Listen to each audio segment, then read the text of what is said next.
हरियाणा की हर अपडेट के लिए बेल आइकन दबाएं और सब्सक्राइब करें STV Haryana news. CM Manohar Lal कल रतिया में मेरा पानी मेरी विरासत को लेकर किसानों से मुलाकात करेंगे। अहम बैठक इंपीरियल गार्डन में सोशल डिस्टेंसिंग को लेकर की जा रही है। प्रदेश के परिवहन एवं खनन मंत्री मूलचंद शर्मा यमुना नदी में होने वाले खनन पर सख्त हो गए हैं। सोमवार को मूलचंद शर्मा ने फरीदाबाद में यमुना नदी के किनारों का दौरा किया। इस दौरान मूलचंद शर्मा ने खनन अधिकारियों और संबंधित प्रबंधकों को खनन करने वाले और कराने वालों के खिलाफ केस दर्ज करने के आदेश दिए। इस दौरान मूलचंद शर्मा ने कहा कि अगर पुलिस अपने इलाके में बरते चौकसी तो कोई यमुना रेती नहीं ले जा सकता। इनेलो नेता अभय चौटाला ने प्रदेश सरकार पर जमकर साधा निशाना। कहा, हरियाणा की जुगाड़ सरकार से सिर्फ इनेलो सरकार दिला सकती है छुटकारा। देते हुए 2 बार कांग्रेस को झटका। बादली से विधायक रहे कांग्रेस नेता नरेश शर्मा ने इनेलो का दामन थाम लिया। प्रदेश कांग्रेस को झटका देते हुए उन्होंने इनेलो नेता अभय चौटाला की मौजूदगी में कांग्रेस को अलविदा कहा। इनेलो ज्वाइन करने के साथ ही नरेश शर्मा को पार्टी का प्रदेश प्रवक्ता बनाया गया है। अशोक तंवर को इनेलो में लाने के मुद्दे पर अभय चौटाला ने कहा कि जो अच्छे लोग हमारे पास आएंगे हम उनका स्वागत करेंगे। अभय ने यह भी कहा कि अजय के लिए भी ओम प्रकाश चौटाला के दरवाजे बंद नहीं हुए हैं। उधर इनेलो में शामिल होने के साथ ही नरेश शर्मा ने कहा कि आज तो अपने घर वापस लौटा हूं और जीवन भर अभय चौटाला और पार्टी के साथ रहूंगा। हरियाणा में धार्मिक संस्थान, मॉल और मल्टीप्लेक्स खुल गए हैं। प्रदेश में बढ़ते कोरोना के मामलों के बीच कैसे स्थिति को संभाला जाएगा, इस सवाल पर जवाब में हरियाणा के गृह मंत्री अनिल विज ने कहा कि स्वास्थ्य विभाग की गाइडलाइंस के मद्देनजर सभी संस्थान खोले जाएंगे।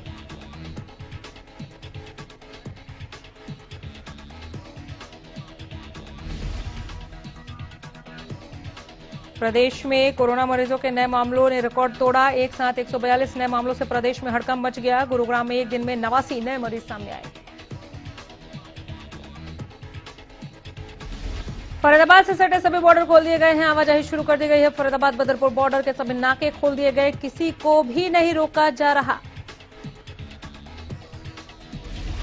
रोजाना सैकड़ों लोग दिल्ली से फरीदाबाद आते जाते हैं। इसमें नौकरी पेशा और बिजनेसमैन दोनों ही तरह के लोग हैं।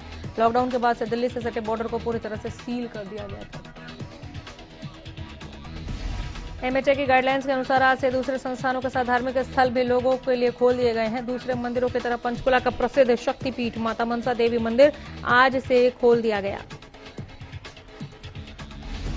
माता मनसा देवी पूजा स्थल बोर्ड के मुख्य कार्यकारी MS यादव ने बताया कि एक दिन में 4500 श्रद्धालुओं को कूपन के जरिए बुलाया जाएगा।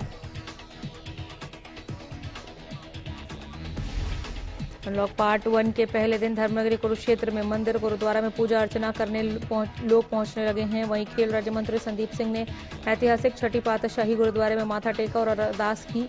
हालांकि मंदिरों में पहले दिन अपेक्षाकृत कम लोग पहुंचे। देश के ज्यादातर हिस्सों में आज से धार्मिक स्थलों के दरवाजे भक्तों के लिए खुल गए। स्वास्थ्य मंत्रालय के दिशा निर्देशों के बीच भक्तों ने धार्मिक स्थलों में लंबे समय बाद पूजा की। धर्मस्थलों पर पूजा और इबादत के दौरान सोशल डिस्टेंसिंग का भी खासा ख्याल रखा गया। मंदिरों में सुबह तड़के ही भक्त पूजा करने पहुंच गए। आम दिनों के मुकाबले भक्तों की तादाद कम थी, लेकिन उत्साह में कोई कमी नहीं दिखी। भक्तों ने मास्क लगा रखे थे और कोरोना का प्रकोप को देखते हुए उचित दूरी भी बनाया गया था। पहले से तय नियमों के मुताबिक इन मंदिरों में प्रसाद वितरण नहीं हुआ। कोरोना महामारी के चलते 2 महीने से भी अधिक समय के बाद देश भर में आज यानी सोमवार से धार्मिक स्थल खोलने की छूट के तहत फतेहाबाद के प्राचीन दुर्गा मंदिर में भक्तों की मंदिर में दर्शन के लिए अजीबोगरीब तैयारी की गई। यहाँ सभी देवी देवताओं की मूर्तियों को रस्सियों की जकड़न में रखा गया है ताकि कोई भी भक्त गलती से मूर्ति को न छू पाए।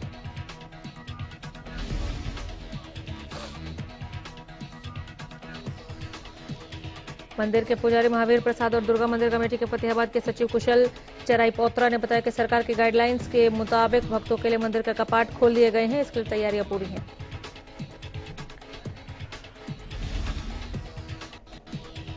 कोरोना महामारी के साथ देश आगे बढ़ना सीख रहा है। पहले बाजार फिर यातायात, तो अब मंदिरों के कपाट सरकार ने खोलने का फैसला लिया। हालांकि इस फैसले के साथ ही सरकार ने कई हिदायतें भी जारी की हैं। सरकार के आदेशों के बाद आज से अंबाला में भी श्रद्धालुओं के लिए मंदिरों के कपाट खोल गए हैं। सरकार के निर्देशों पर आज सिरसा में भी करीब 2.5 महीने की लंबी अवधि के बाद धार्मिक स्थल खुले। कई मंदिरों के खुलते ही भक्तों के पहुंचने का क्रम शुरू हो गया। अपने आराध्य की अरदास के लिए भक्तों में भी पूरा उत्साह था। हालांकि सैनिटाइजर, मास्क और सोशल डिस्टेंसिंग का खासा ख्याल रखा जा रहा था। सरकार की हिदायतों के मुताबिक धार्मिक स्थलों पर पूरी व्यवस्था की गई है। भक्तों से भी यही अपील की जा रही है, कोरोना के संकट को देखते हुए जो नियम बनाए गए हैं उनका पालन करें। भिवानी हनुमान जोड़ी मंदिर धाम में आज सुबह महाआरती के साथ सरकार के आदेश अनुसार लॉकडाउन के नियमों के साथ हनुमान जोड़ी मंदिर धाम के पट खोल दिए गए। मंदिर में सरकार के आदेश के अनुसार नियमों का पालन हो रहा है। इधर रेवाड़ी में आज भी सभी प्रमुख मंदिरों और गुरुद्वारों के कपाटों पर अभी तक ताले लटके हैं, जिसे देख भक्तों के मन में घोर निराशा देखने को मिल रही है। गुहाना में ढाबे खोलने की अनुमति मिली है तो वहीं मंदिरों में श्रद्धालुओं को जाने की परमिशन मिली है, लेकिन कोरोना के डर के कारण न तो ढाबों पर ग्राहक पहुंच रहा है, न ही मंदिरों में चहल पहल देखने को मिल रही है। सोनीपत के नेशनल हाईवे पर बने मॉल अब जल्द खुल सकते हैं। दुकानदार और मॉल मालिक आस लगाए बैठे हैं। 8 जून के बाद उनके रोजगार शुरू होंगे और काम धंधा आगे बढ़ेगा। अनलॉक फेज 1 में आज से शॉपिंग मॉल, धार्मिक स्थल और रेस्टोरेंट खोलने की अनुमति मिल गई है, लेकिन जिम और स्विमिंग पूल अभी भी बंद है। बहादुरगढ़ में जिम खुलवाने के लिए तमाम जिम संचालक एकजुट हो गए हैं। जिम संचालकों ने अपनी एसोसिएशन बनाकर जिला उपायुक्त के नाम ज्ञापन सौंप दिया। करनाल में भी जिम संचालक लॉकडाउन से बंद पड़े जिमों को खोलने की मांग को लेकर जिला सचिवालय पहुंचे। जिम संचालकों ने सरकार से जिला उपायुक्त से मुलाकात करने के बाद बंद पड़े जिमों को खोलने की गुहार लगाई। जींद बस अड्डे से एक बार फिर लापरवाही की तस्वीर सामने आई। बस अड्डे पर लोग सोशल डिस्टेंसिंग की धज्जियां उड़ाते साफ नजर आए। फतेहाबाद के लघु सचिवालय में सोशल डिस्टेंसिंग की धज्जियां उड़ती दिखी। तहसील कार्यालय के बाहर लोगों का जमावड़ा दिखाई दिया।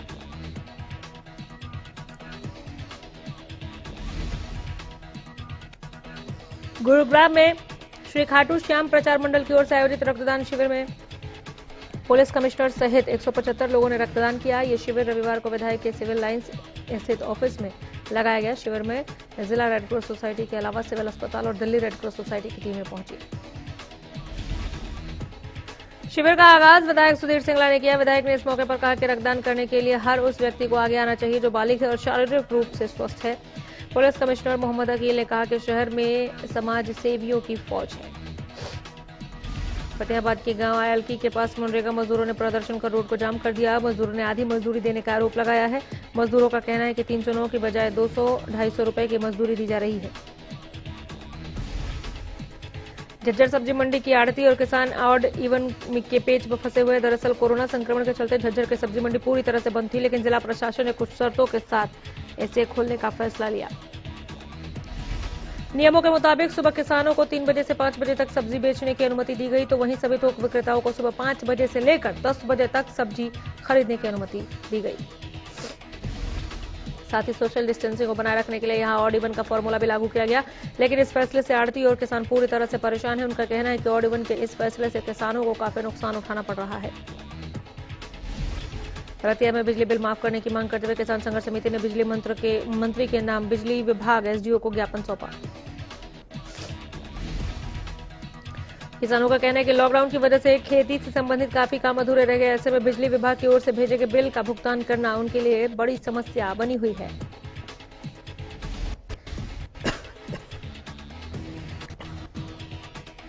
कोरोना काल में सरकार पर कर्मचारी विरोधी नीतियां बनाने और मजदूर कानूनों में बदलाव करने का आरोप लगाते हुए देश भर में हजारों संख्या में कर्मचारी विरोध जता रहे हैं। कोरोना के बचाव को देखते हुए काले बिल्ले लगाकर विरोध जता रहे हैं, पर उनका यह भी कहना है कि लॉकडाउन के खुलते ही रेलवे यूनियन संघर्ष के अन्य तरीकों को अपनाएगी। गुहाना के गांव अहुलाना में स्थित देवीलाल शुगर मिल में किसानों ने गन्ने की बकाया पेमेंट को लेकर मिल में 2 घंटे का सांकेतिक धरना प्रदर्शन किया। कोरोना महामारी के बीच सरकार रोडवेज में निजी परमिट देने की तैयारी कर रही है। इसी के विरोध में कोरोना महामारी के बीच सरकार रोडवेज में निजी परमिट देने की तैयारी कर रही है। इसी के विरोध में रोडवेज कर्मियों ने बस अड्डा परिसर में जोरदार प्रदर्शन किया। पलवल में Haryana state electricity board worker union ने आज कर्मचारियों की मांग को लेकर बिजली विभाग के कार्यालय के सामने विरोध प्रदर्शन किया। रतिया के वार्ड नंबर 14 की एक गली में गंदे पानी की निकासी न होने के कारण लोगों ने प्रशासन के खिलाफ प्रदर्शन किया। 2010 में पीटीआई टीचर के तौर पर लगे 1983 लोगों को सरकार ने निकाल दिया, जिसके बाद सोमवार को टीचर्स ने प्रदर्शन कर सरकार से गुहार लगाई कि वो पिछले कई सालों से अपनी सेवाएं स्कूलों में दे रहे हैं और अचानक से बिना नोटिस देकर उनको निकालना जायज नहीं है। पूरे हरियाणा में 1983 टीचर हैं, जबकि फरीदाबाद में 73 टीचर पीटीआई के तौर पर लगे हुए हैं। पिहोर में पंजाब नेशनल बैंक का एटीएम को अज्ञात चोरों द्वारा उखाड़ने की कोशिश की, लेकिन वो कामयाब नहीं हुए। सूचना पाकर मौके पर पहुंचे पुलिस ने मामला दर्ज कर जांच शुरू कर दी है।